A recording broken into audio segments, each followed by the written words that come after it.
Ladies and gentlemen, welcome to episode 7 of Mini Chats with me, Ludwig.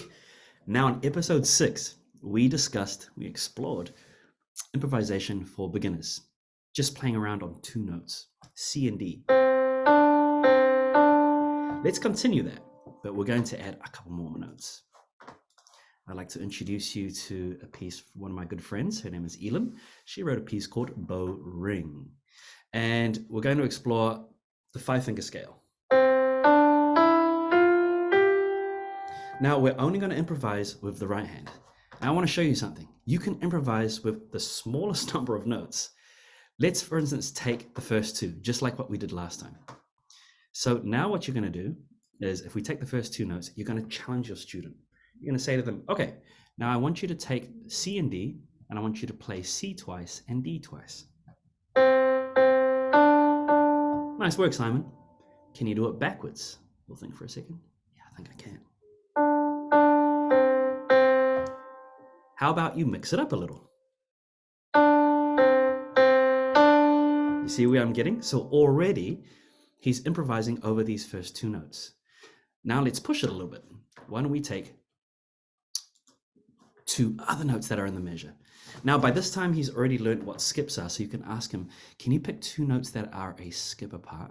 And he might recognize, okay, so I see the C here, and we skip the D, got the E. All right, so can you do the same exercise of C and E? All right, can you go backwards? Can you seesaw? Can you seesaw backwards? All right, you guys get the idea?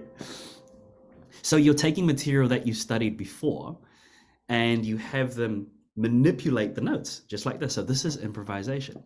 So now if you're getting really funky and you're comfortable with playing all 4 notes,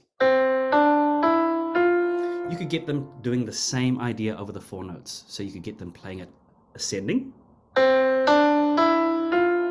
and maybe you might ask them to do the same thing backwards. And last but not least, my personal favorite, you get them to mix the notes up. All right?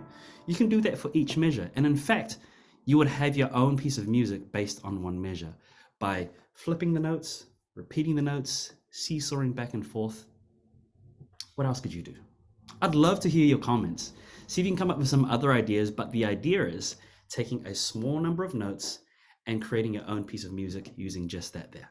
All right, so join me again next week, and I'm going to give you some more tips on some other ideas where we add in the left hand. All right, see you guys soon. Thank you for joining, and happy creating. Bye.